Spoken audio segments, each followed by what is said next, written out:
بسم اللہ الرحمن الرحیم۔ السلام علیکم ناظرین، میں ہوں عرفان ہاشمی اور آپ کو پروگرام دو ٹوک میں خوش آمدید کہتا ہوں۔ اور اسلام آباد سے میرے ساتھ موجود ہیں ابراہیم رائے صاحب۔ رائے صاحب السلام علیکم۔ وعلیکم السلام۔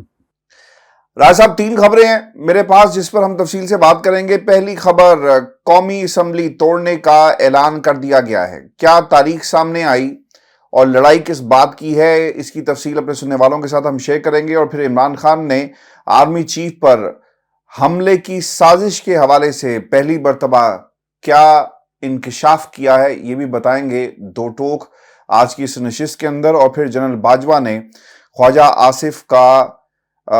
آصف نے جنرل باجوہ کا جو راز تھا راجہ صاحب، یہ اب دنیا کے سامنے کھول کر رکھ دیا ہے۔ یہ راز کیا ہے اور خان صاحب نے اس راز کے حوالے سے کیا کہا ہے، وہاں سے بھی ایک رد عمل آیا۔ اور پھر رائے صاحب سب سے اہم، سعودی عرب، وہاں سے ایک ویڈیو عمران خان صاحب کے حوالے سے سامنے آئی ہے اور خان صاحب کے حوالے سے کیا کہا ہے اس ویڈیو کے اندر، اس کی تفصیل بھی اپنے سننے والوں کے ساتھ ہم شیئر کریں گے۔ رائے صاحب، سعودی عرب، پاکستانیوں کی ایک بہت بڑی تعداد وہاں پر موجود ہے۔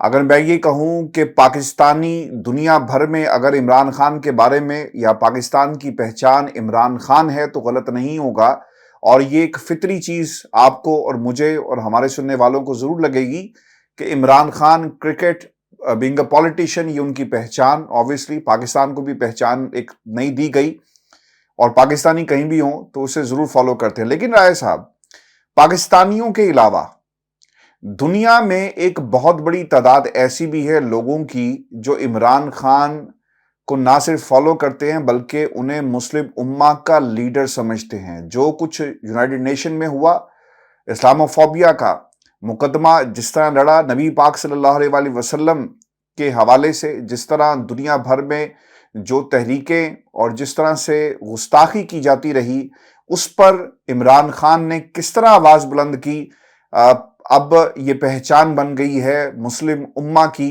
اور ہمارے سیاستدان تو کم از کم اس کے اوپر ایگری نہیں کریں گے، لیکن دنیا مانتی ہے جن کا پاکستان کی سیاست سے کوئی تعلق نہیں، جنہیں جو پاکستان میں جس طرح باہر بیٹھے لوگوں کو پراکسی کہا جاتا ہے نا، ان کا اس سے کوئی تعلق نہیں ہے۔ رائے صاحب، ویڈیو کے اندر اوبویسلی خان صاحب کے حوالے سے کچھ باتیں کہی گئی ہیں، میں چاہوں گا کہ آپ ہمیں بتائیں، کیونکہ آپ سعودی عرب میں موجود تھے، اور جب یہ ویڈیو اور جو آپ نے وہاں پر دیکھا، لوگ کیا سمجھتے ہیں، کیا سوچتے ہیں عمران خان کے بارے میں، اور وہ بھی قصہ ضرور بتائیے گا، کیونکہ کچھ لوگوں کو آج بھی لگتا ہے کہ ملک کے وزیر اعظم جو ہیں وہ خان صاحب ہیں۔ ہاشمی صاحب، یہ ویڈیو میں نے خود بنائی ہے سعودی عربیہ میں، جب میں حج کی سعادت حاصل کرنے کے لیے اب سے کچھ دن پہلے مکہ المکرمہ اور اس کے بعد حج کی سعادت حاصل کرنے کے بعد مدینہ المنورہ گیا، تو وہاں پہ جس ہوٹل میں میں ٹھہرا ہوا تھا تو اس کے 2 امپلائیز تھے۔ ان میں ایک کا تعلق بنگلہ دیش سے ہے، ایک کا تعلق انڈیا سے ہے، یہ دونوں مسلمان ہیں۔ تو یہ میرے روم میں آئے، انہوں نے روم میک اپ کرنا تھا، اور جب یہ میرے روم میں آئے تو میری شکل و چبات سے، میرے لباس سے انہوں نے اندازہ لگایا کہ میں پاکستان سے ہوں۔ تو انہوں نے مجھ سے پوچھا کہ آپ پاکستان سے ہیں؟ تو میں نے کہا جی میں پاکستان سے ہوں۔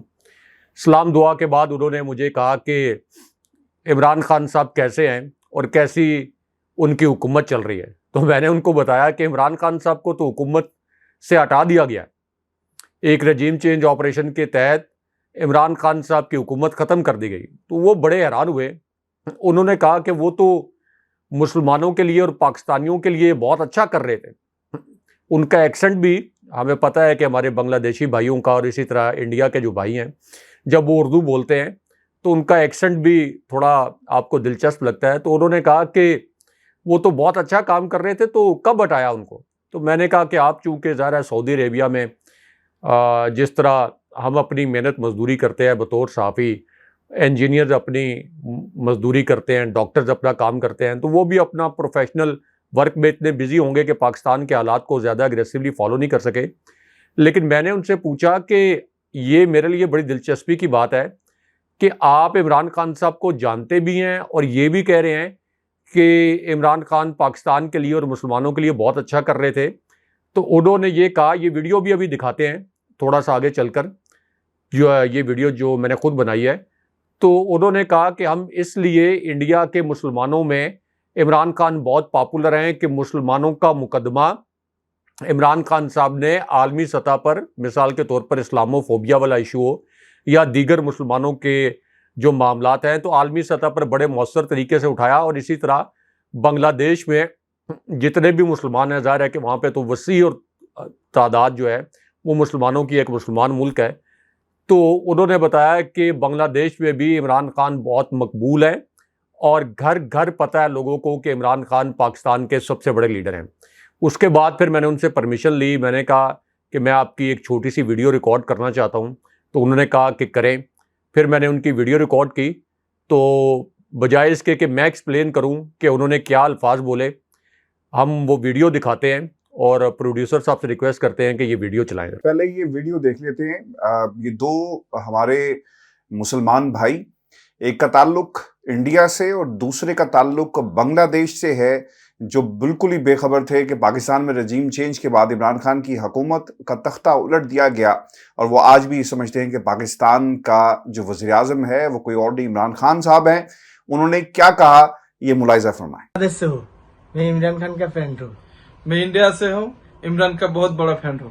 کیوں عمران خان کے فین؟ اگلے بار وزیر اعظم عمران خان ہونا چاہیے. وہ ہر غریب بندہ کو سپورٹ کرتا ہے، میں سنا اچھا کام کرتا ہے، اس لیے ہم اسلام کو بھی وہ بہت عزت کرتا ہے. انڈیا میں اور بنگلہ دیش میں جو مسلمز ہیں وہاں پہ عمران خان پاپولر ہے، بہت اچھا پاپولر ہے وہ.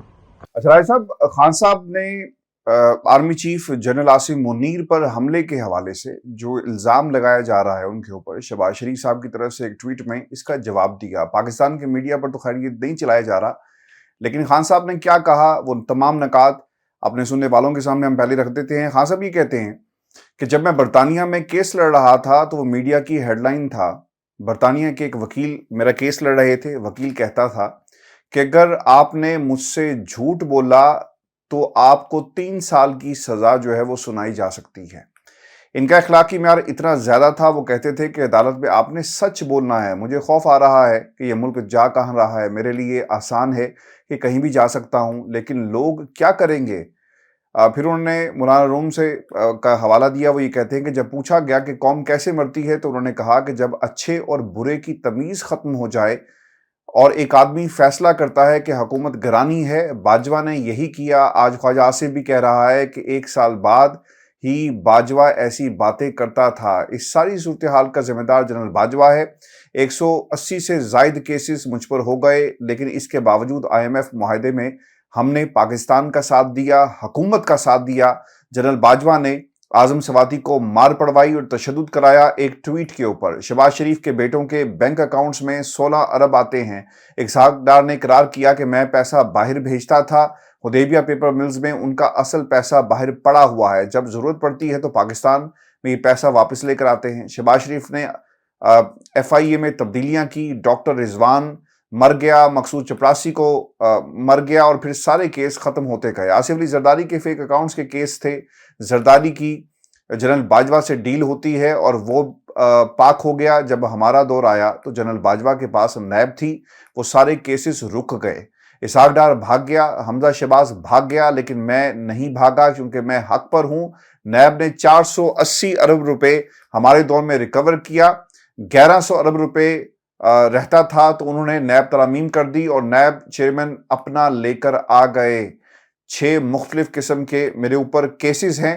اینٹی کرپشن نیب FIA کو پاکستان تحریک انصاف کو ختم کرنے کے لیے استعمال کیا جا رہا ہے. القادر کیس کا میرا مقصد صرف ٹیکنالوجی کی تعلیم دینا تھا. ملک ریاض کو اس لیے کہا کیونکہ وہ پاکستان کا سب سے بڑا بلڈر ہے.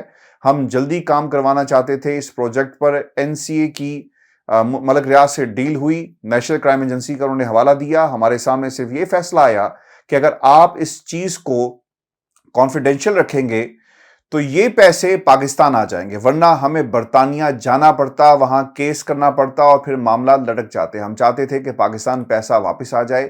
اب اگر چاہتے ہیں کہ اسٹیٹ بینک میں پیسے جائیں تو پھر سپریم کورٹ کے پاس جائیں، ساری زمینیں ٹرسٹ کے نام پر ہیں، اس میں میرا کوئی لینا دینا نہیں۔ توشہ کا قانون یہ کہتا ہے کہ پہلے فورن آفس گفٹ جاتے ہیں، پھر کابینہ کے پاس، اور پھر FBR کے پاس جاتی ہے تمام رپورٹ، اور پھر ملٹری سیکرٹری قیمت لگوانے کے بعد ہمارے پاس آتا ہے۔ اگر کوئی لینا چاہے تو لے لیتا ہے، ورنہ توشہ خانہ میں چلا جاتا ہے۔ اس کیس میں مریم نواز شریف وغیرہ پکڑے جاتے ہیں کیونکہ انہوں نے مہنگی گاڑیاں خریدی۔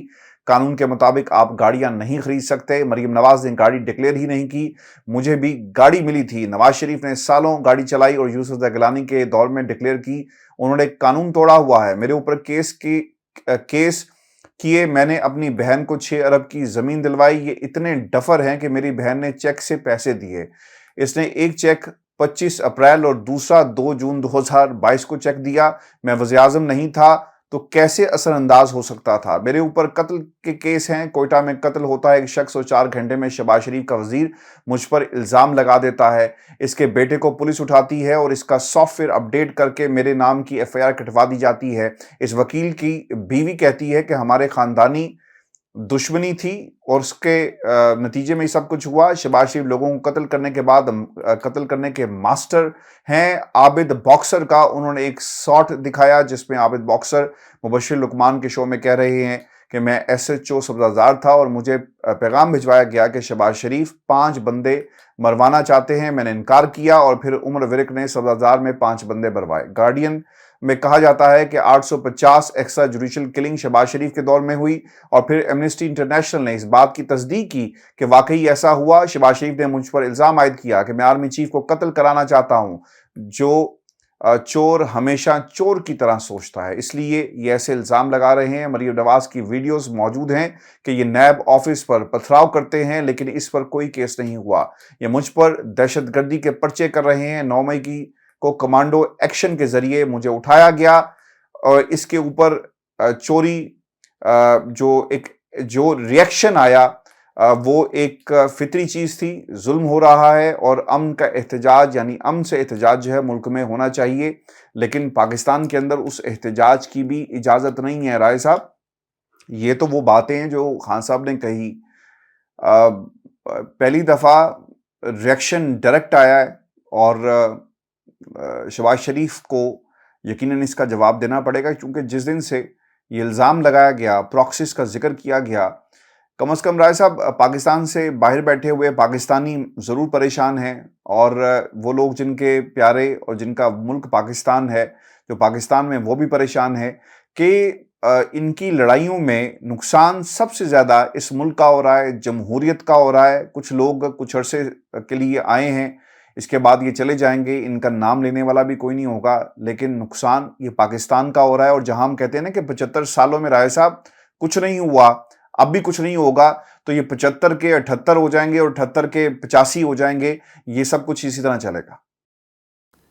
ہاشمی صاحب، یہ خان صاحب نے جو خطاب کیا، اس کے 3 اہم ترین نکات پر بھی بات کرتے ہیں۔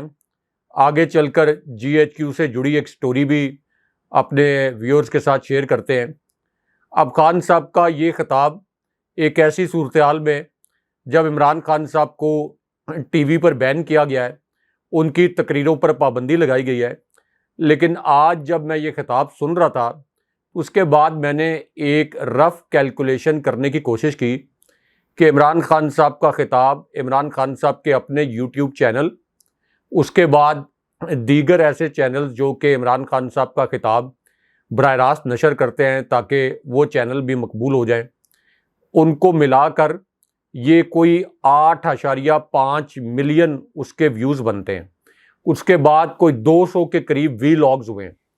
اگر عمران خان صاحب کے متعلق یہ بلنڈر نہ کرتے، یہ حکومت یہ بلنڈر نہ کرتی، ان کی آواز بند نہ کرتی، تو پھر تو لوگ ظاہر ہے کہ ٹی وی پر سنتے، اور ٹی وی پر اگر آپ ہر روز خطاب کر رہے ہوتے ہیں، ہر روز اگر آپ خطاب کریں تو لگتا ایسا ہے کہ اس کا کوئی اثر نسبتاً کم ہوتا چلا جاتا ہے، لیکن جب آپ ٹی وی پر بین کر دیتے ہیں تو لوگ پھر YouTube پر جا کے لازمی سنتے ہیں۔ 200 کے قریب اس پر ویلاگ بھی ہوئے ہیں۔ تو آپ اس سے اندازہ کر لیں کہ عمران خان صاحب کی آواز کی جو ریچ ہے وہ کس قدر بڑی ہے، اور پھر اس کے اندر عمران خان صاحب کے اسی خطاب کے مختلف جو کلپس ہیں ان کو 30 سیکنڈ کر کے 40 سیکنڈ کر کے عام لوگوں نے ٹویٹر پر فیس بک پر شیئر کیا ہے اور وہ بھی لاکھوں کی تعداد میں دیکھے گئے ہیں۔ تو اس کا مطلب یہ ہے کہ عمران خان صاحب کی آواز دبانے کا ہر حربہ اس وقت ناکام ہو گیا ہے۔ آخری حربہ پاکستان کے اندر پورا سوشل میڈیا بند کر دیں تو لوگ وی پی این لگا کر بھی عمران خان صاحب کی آواز سنیں گے۔ اب عمران خان صاحب نے army chief general Asim Munir پر مبینہ طور پر حملے کے حوالے سے شہباز شریف نے جو ایک سازش کا بیانیہ بنایا اور سازش کے لیے یعنی یہ تاثر دینے کی کوشش کی کہ عمران خان صاحب کسی کے ذریعے کسی پراکسی کے ذریعے army chief general Asim Munir پر حملہ کروانا چاہتے ہیں۔ ہاشمی صاحب آج اس سٹیٹمنٹ کو 2 دن گزر چکے، 48 آورز سے زیادہ ہو گئے ہیں، آلموسٹ 72 آورز۔ ایک کوئی ثبوت، کوئی شواہد پی ڈی ایم، شہباز شریف، ان کے نیچے کام کرنے والی آئی بی، ایف آئی اے، اس کے بعد آپ کی ملٹری انٹیلیجنس، آپ کی آئی ایس آئی، کوئی ایک ثبوت نہیں لا سکی۔ یعنی 9 مئی کے واقعات کی آڑ میں تحریک انصاف کو اگر کالعدم کرنے کے لیے اتنا بڑا موو کیا جا سکتا ہے، 10,000 لوگوں کو گرفتار کیا جا سکتا ہے، خواتین کو اور بچوں کو گرفتار کیا جا سکتا ہے، تو آرمی چیف پر قاتلانہ حملے کی سازش 9 مئی کے واقعات سے ایک بہت زیادہ سنگین بڑا واقعہ ہے۔ تو اگر ان کے پاس کوئی شواہد ہوتے تو یہ تو اب تک عمران خان صاحب کو پھر یہ جو نام نہاد یہ کہتے ہیں کہ جی پراکسیز مبینہ طور پر، ان سب کو گرفتار کر چکے ہوتے، ان کے عزیز و اقارب کو بھی گرفتار کر چکے ہوتے۔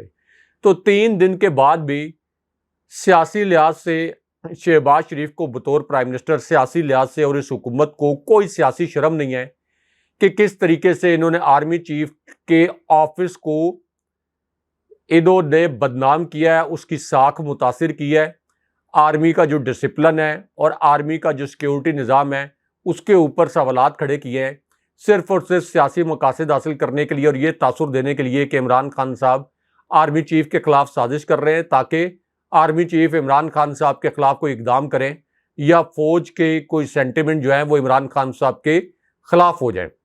ایک تو یہ عمران خان صاحب نے کلیئرٹی کی ہے، اور اس میں عمران خان صاحب کو اگرچہ عدالتوں سے اس وقت جیسے سلمان شہباز کی آپ دیکھیں معجزانہ طور پر اور کرشماتی طور پر بریت ہو گئی ہے، تو عمران خان صاحب شاید اس وجہ سے اس عدالتی نظام پر اعتماد نہیں کر رہے اور انہوں نے شہباز شریف کے خلاف یہ مقدمہ نہیں کیا، ورنہ یہ شہباز شریف اگر جرت کرتے برطانوی شہری ہوتے اور عمران خان صاحب بھی برطانوی شہری ہوتے تو وہاں یہ جرت کرتے تو ابھی تک شہباز شریف ایڑیاں رگڑ کر، ماتھے ٹیک کر رگڑ کر معافیا مانگ رہے ہوتے، ہرجانے ادا کر رہے ہوتے اتنا بڑا الزام لگانے پر۔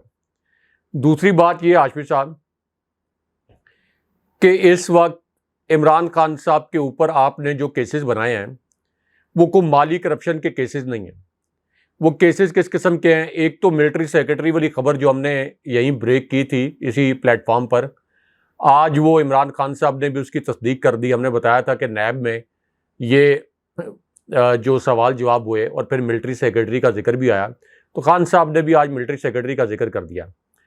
تو عمران خان صاحب کے اوپر کوئی مالی کرپشن کا کیس نہیں ہے۔ کیس یہ ہے کہ الیکشن کمیشن کے باہر احتجاج کیوں کیا، توشہ خانہ کیس میں یہ کیس بنایا گیا ہے کہ آپ نے قواعد کے تحت پیسے دے کر گھڑیاں کیوں خریدی اور گھڑیاں خریدنے کے بعد جو آپ کی اپنی ملکیت تھی ان کو کیوں بیچا۔ اگر عمران خان صاحب کے خلاف کوئی کرپشن کا کیس ہوتا تو سابق چیئرمین نیب جو کہ ان کے اپنے لگائے ہوئے تھے وہ کبھی بھی استعفیٰ نہ دیتے شہباز شریف جب ان پر دباؤ ڈالنے کی کوشش کر رہے تھے۔ تو اس لیے یہ تو اب ایک اوپن سیکرٹ ہے، پوری دنیا کو پتہ ہے کہ عمران خان صاحب کے خلاف کوئی کیس نہیں ہے، صرف اور صرف ان کو انتقامی کارروائی کا نشانہ بنایا جا رہا ہے۔ اب آ جائیں جی ایچ کیو کے متعلق خبر، اور اسی طرح آپ کے جو فیصلہ ساز حلقے ہیں وہ عمران خان صاحب کے متعلق کیا سوچ رہے ہیں۔ اب اطلاعات یہ ہیں اسلام آباد میں اقتدار کی رازداریوں میں، جس کا جواب عمران خان صاحب نے دیا ہے کہ عمران خان صاحب کو یہ بتایا گیا ہے، انڈائریکٹلی یہ کنوے کیا جا رہا ہے کہ اگلے الیکشن میں آپ کے لیے کوئی سپیس نہیں ہے۔ تو اگلے الیکشن میں آپ کے لیے اسپیس بھی نہیں ہے، اور آپ کی اگر آپ ملک میں رہنا چاہیں گے تو آپ کی گرفتاری بھی ہو جائے گی، تحریک انصاف کے لیے مزید مشکلات بنیں گی. تو آپ کے لیے بہتر یہ ہے کہ آپ ملک چھوڑ کر چلے جائیں، کیونکہ اسپیس تو آپ کو ویسے بھی نہیں مل رہی. اچھا، اب یہ عمران خان صاحب کو جو انڈائریکٹلی یہ میسیجز کنوے کیے جا رہے ہیں، اس کے باوجود عمران خان صاحب بیرون ملک جانے کے لیے تیار نہیں ہیں، جس کا انہوں نے اس خطاب میں ہنٹ بھی دیا کہ میرے ساتھ جو کچھ مرضی کر لیں، جتنے میرے خلاف جعلی کیسز بنانے ہیں، دہشت گردی کے کیسز بنانے ہیں، میں چونکہ کرپٹ نہیں ہوں، مجھے پتا ہے کہ الٹیمیٹلی یہ کیسز بوگس ثابت ہوں گے، مجھے مشکلات کا سامنا تو کرنا پڑے گا، مجھ پر ایک اور حملہ بھی ہو سکتا ہے، لیکن میں یہاں رہ کر یہ پورا جو عدالتی محاذ ہے اس کے اوپر ڈٹ کر کھڑا رہوں گا اور یہ عدالتی جنگ لڑوں گا. اب ہاشمی صاحب، نواز شریف کا، اسی طرح عابد شیر علی، اسحاق ڈار اور بھی بہت سے نون لیگ کے اور پیپلز پارٹی کے لیڈر، ان کا ہمارے پاس شرجیل میمن، خورشید شاہ، اسی طرح اس سے پہلے امین فہیم مرحوم، تو ہمارے پاس پوری ایک ہسٹری پڑی ہے کہ کیسے جب بھی ان کے کیسز کھلے تو یہ ملک سے فرار ہو گئے.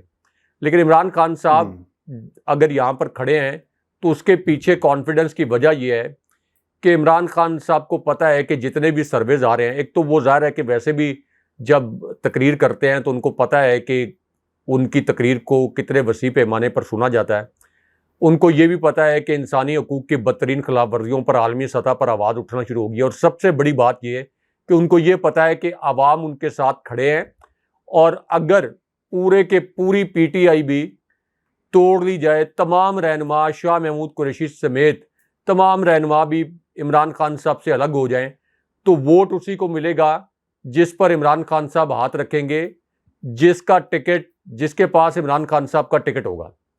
تو یہ اصل میں وہ اسٹیبلشمنٹ کو پیغام دے رہے ہیں کہ اگلا جو الیکشن ہے اس کے اندر کو کتنے وسیع پیمانے پر دھاندلی ہو سکتی ہے. یعنی اگر کوئی 10 15 20% دھاندلی سے عمران خان صاحب کو ہرانا ممکن ہو تو چلیں، پھر تو آپ کہیں کہ 10 15 20% دھاندلی، یہاں پر تو 95% کے قریب دھاندلی کرنی پڑے گی، 95% کے قریب دھاندلی کرنی پڑے گی عمران خان صاحب کو ہرانے کے لیے. تو اب یہ جو ان کا سپٹمبر پلان ہے وہ بھی بڑا دلچسپ ہے، کیونکہ ان کا پلان یہ ہے کہ سپٹمبر میں جب چیف جسٹس نے ریٹائر ہونا ہے، اور اسی طرح پھر ظاہر ہے کہ صدر عارف الوی کی بھی عہدے کی میعاد ختم ہو رہی ہے، تو اس کے کہیں بالکل قریب جا کر عمران خان صاحب کو گرفتار کر کے لمبے عرصے کے لیے جیل میں ڈال دیا جائے، اور الیکشن اسی وقت اسی دوران ہو جب عمران خان صاحب جیل میں ہوں. لیکن اب ایشو یہ ہے کہ خان صاحب اگر جیل میں بھی ہوں تو تب بھی لوگ چونکہ ان کے ساتھ جڑے ہوئے ہیں، عمران خان صاحب کیمپین نہ بھی کرے تو تحریک انصاف میں آپ کو ایک روکوں گا یہاں پہ، اس لیے کیونکہ اگر خان صاحب یہ اعلان کرتے ہیں نا کہ بھئی فلاں بندہ ہے، فلاں بندے کو ووٹ ڈالیں، تو اوبویسلی ایک تحریک چلے گی اور لوگ اس کو ووٹ ڈالیں گے. رائے صاحب، مسئلہ یہاں پر یہ ہے کہ لسٹیں، کینڈیڈیٹ، آپ کی الیکشن ڈے کی کیمپین، الیکشن ڈے سے پہلے والی کیمپین، اس کا کیا بنے گا؟ کیونکہ پنجاب کے اندر ہم نے پاکستان تحریک انصاف کو، مجھے یقین ہے کہ آپ وہ ان بائی الیکشن کی ضرور مثال دیں گے، لیکن الیکشن ڈے والے دن الیکشن لڑنا کچھ اور ہوتا ہے، ووٹر کو نکال کر لے کر جانا، کیونکہ لوگوں میں غم و غصہ ہوگا یقیناً، اور ووٹر نکلے گا، لیکن کچھ لوگ یقیناً اس نظام سے تنگ آ کر وہ کہیں گے کہ جناب پاکستان کا کچھ نہیں ہو سکتا، اس نظام کا کچھ نہیں ہو سکتا. آپ نے اسے بھی انکریج کرنا ہے. کیمپین نہیں ہو رہی ہوگی، خان صاحب جیل میں ہوں گے، کیمپین پیچھے کون چلائے گا؟ شاہ محمود قریشی اتریں گے میدان میں بلہ لے کر، اننگ کون کھیلے گا لمبی، ون ڈاؤن کون جائے گا، اوپننگ کون کرے گا؟ یہ تمام چیزیں بہت ہی اہمیت کی حامل ہیں. آپ کو لگتا ہے کہ جب تک عمران خان کو جیل میں ڈال نہیں دیا جاتا، روک نہیں لیا جاتا، مجھے تو کم از کم الیکشن کی طرف، اور الیکشن ڈے تو خیر بہت دور کی بات ہے، الیکشن مجھے نظر نہیں آ رہے. ہاشمی صاحب، ابھی جو پی ٹی آئی کی جھنڈا لگاؤ مہم، پی ٹی آئی کی پوری قیادت انڈر گراؤنڈ ہے سر، جو پی ٹی آئی کے باقی رہنما ہیں وہ انڈر گراؤنڈ ہیں. تو لوگ آج کو کتنی بڑی تعداد میں نکلے ہیں، کتنی بڑی تعداد میں نکلے ہیں. میڈیا نے تو پورا بائیک آؤٹ کیا نا، میڈیا نے تو نہیں چلایا، میڈیا کے اوپر تو دباؤ ہے، میڈیا نے تو نہیں چلایا. لیکن آپ سوشل میڈیا پر جا کر دیکھیں کہ اتنے جبر کے ماحول میں بھی لوگ از خود نکلے ہیں, انہوں نے اپنے گھروں پر پی ٹی آئی کے جھنڈے لہرائے ہیں. ان کو یہ بھی پتا تھا کہ پی ٹی آئی کا جھنڈا لہرانے کا مطلب یہ ہوگا. اس وقت پاکستان کے اندر اتنا بڑا جرم بنا دیا گیا ہے کہ جیسے کوئی آپ انڈیا کا یا اسرائیل کا کوئی جھنڈا اپنے گھروں پر لہرا رہے ہوں, اس طرح کا جرم بنا دیا گیا. لوگوں کو پتا تھا کہ ہمیں اٹھا لیا جائے گا, لیکن اس کے باوجود لوگوں نے اپنے گھروں پر اور مختلف مقامات پر پی ٹی آئی کے جھنڈے لہرائے ہیں. خاص طور پر کے پی میں یعنی پرویز خٹک کی سیاست شروع ہونے سے پہلے ختم ہو گئی ہے جتنی کامیاب یہ کیمپین ہوئی ہے. تو ایک تو عمران خان صاحب کو جیل میں ڈالا گیا, تو رد عمل کے طور پر لوگ پہنچیں گے, پولنگ سٹیشنز کے اوپر پہنچیں گے. اب اس کے اندر ایشو یہ ہے کہ پاکستان کے اندر ووٹ ڈالنے والے میٹر نہیں کرتے, جو ووٹ گنتے ہیں وہ میٹر کرتے ہیں. اب ووٹوں کی گنتی کے اندر بڑی گڑبڑ تو ہوگی, یعنی دھاندلی نہیں دھاندلا اس کو میں کہتا ہوں, وہ تو ہوگا. لیکن لوگ اتنے, اب لوگوں میں شعور ہے, آپ کو پتہ ہے کہ یہ سوشل میڈیا کا دور ہے, تو لوگ ویڈیوز بناتے ہیں, دھاندلی کی ویڈیوز بناتے ہیں. اگر کسی سیاستدان کی کسی ہوٹل میں کسی جگہ پہ لڑائی ہو جائے اس کی ویڈیو بناتے ہیں. کوئی سیاستدان یا کوئی بااثر شخصیت کسی کے ساتھ زیادتی کر رہا ہو تو اس کی ویڈیو بنتی ہے. کوئی کسی پر ظلم کر رہا ہو تو اس کی ویڈیو بنتی ہے, وائرل ہو رہی ہے. تو یہ دھاندلی چھپ نہیں سکے گی. ابھی آپ دیکھ لیں کہ انٹرنیشنل جو آبزرورز ہیں وہ تو آنے کے لیے تیار ہی نہیں ہیں. وہ کہتے ہیں کہ اس حکومت نے ہمیں اجازت نہیں دی.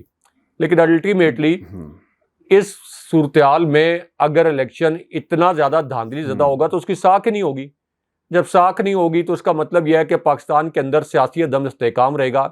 اور یہ جو نام نہاد منصوبے بنائے جا رہے ہیں کہ پاکستان ترقی کرے گا, معیشت آگے جائے گی, مضبوط ہوگا پاکستان, تو سیاسی عدم استحکام کے ہوتے ہوئے کوئی بھی ملک ترقی نہیں کر سکتا. یہ ایک بیسک چیز ہے. تو اس لیے اگر ملک کو آگے لے کر جانا ہے تو یہ نہیں ہو سکتا کہ عمران خان صاحب کو آپ آن بورڈ نہ لیں.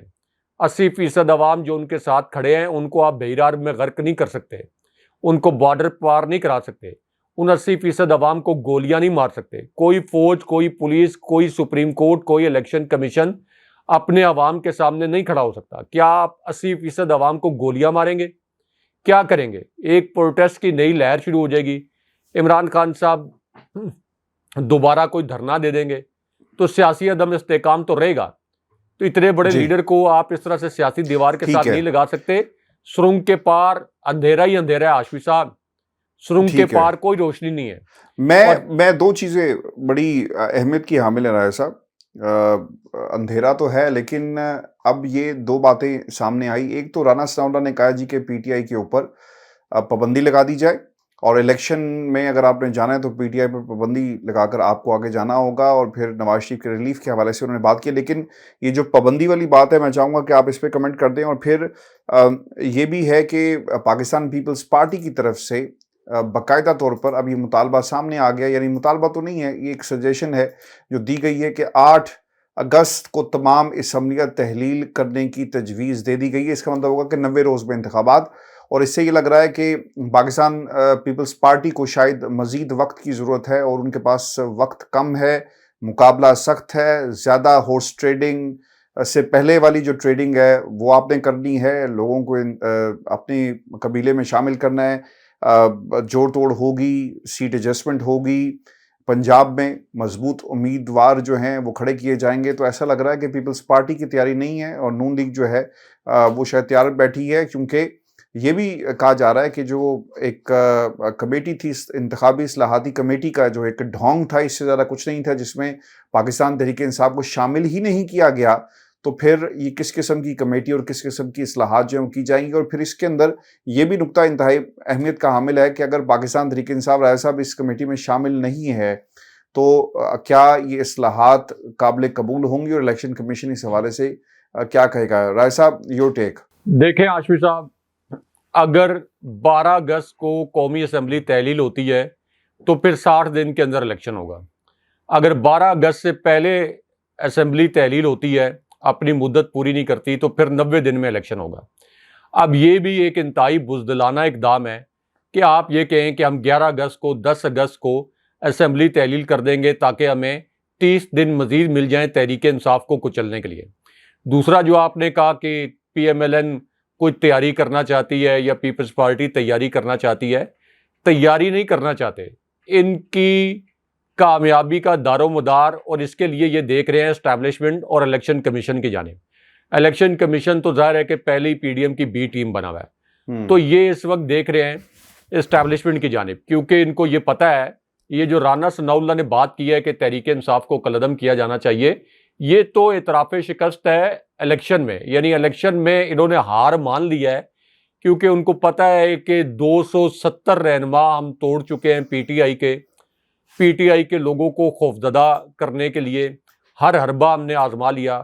ان کے جو سابق ایم پی ایس تھے ان کے گھروں کو مسمار کر دیا گیا، ان کے بزنس تباہ کر دیے گئے، ان کے گھروں پر جا کر ان کی خواتین کی بے حرمتی کی گئی، ان کی خواتین کی آپ یہ کہہ لیں کہ ان کے ساتھ مس بیہیو کیا گیا، بے عزتی کرنے کی کوشش کی گئی، ہر طرح کا حربہ جو ہے وہ آزما لیا گیا. اس کے باوجود ان کو یہ پتہ ہے، یہ جو سرویز آئے ہیں گیلپ کے اور اسی طرح دیگر جو تنظیمیں ہیں، وہ تمام سرویز یہ بتا رہے ہیں کہ عمران خان صاحب پہلے سے زیادہ مقبول ہو گئے. تو ان کو پتہ ہے کہ عمران خان صاحب کو نااہل اور تحریک انصاف کو کالعدم نہ کیا گیا تو پھر تو ہم الیکشن کیسے جیتیں گے، اور اگر الیکشن جیتیں گے بھی تو اتنی بڑی دھاندلی کرنی پڑے گی کہ اس دھاندلی زدہ الیکشن کے اوپر ظاہر ہے کہ عالمی میڈیا رپورٹس جاری کرے گا. عالمی میڈیا رپورٹس جاری کرے گا. آپ ایک لمحے کے لیے تصور کریں کہ وائٹ ہاؤس اسپوکس پرسن کی بریفنگ ہو رہی ہے یا اسٹیٹ ڈپارٹمنٹ کے اسپوکس پرسن کی بریفنگ ہو رہی ہے، وہاں پر کوئی نہ کوئی سوال کرے گا تو جواب دینا پڑے گا. تو اس الیکشن کی کوئی ساکھ نہیں ہوگی. پہلی شہباز شریف، نواز شریف، آصف علی زرداری کی عالمی سطح پر کوئی ساکھ نہیں ہے. تو جعلی الیکشن کے ذریعے جعلی طور پر مزید جعلی یہ حکمران جب مسلط کیے جائیں گے تو عالمی سطح پر یہ کس طریقے سے انٹریکشن کر سکیں گے، ان کی عالمی سطح پر کیا ساکھ ہوگی. اب یہ ان کے لیے بڑا آپ یہ کہہ لیں کہ درد سر ہے کہ تحریک انصاف کو کالعدم کریں تو الیکشن کی ساکھ صفر ہو جائے گی، ان کی اپنی ساکھ بھی صفر، الیکشن کی ساکھ بھی صفر. اگر کالعدم نہ کریں تو عمران خان صاحب جیت جائیں گے. عمران خان صاحب جیت جائیں گے تو ان کو پتہ ہے کہ ہمارے سارے کیسز کھل جائیں گے. تو یہ پاکستان کے جو اہم حلقے ہیں ان کے لیے بھی اور اس وقت نون لیگ کے لیے، پیپلز پارٹی کے لیے بڑی کمپلیکیٹڈ سچویشن بنی ہوئی ہے. اس لیے آپ دیکھیں کہ ایک دن میں 10 سٹیٹمنٹ آتے ہیں، قومی اسمبلی توڑنے کی 10 مختلف تاریخیں آتی ہیں. رانا ثناء اللہ کہہ رہے تھے کہ 12 اگست کے بجائے 11 اگست کو ہم اسمبلی توڑیں گے.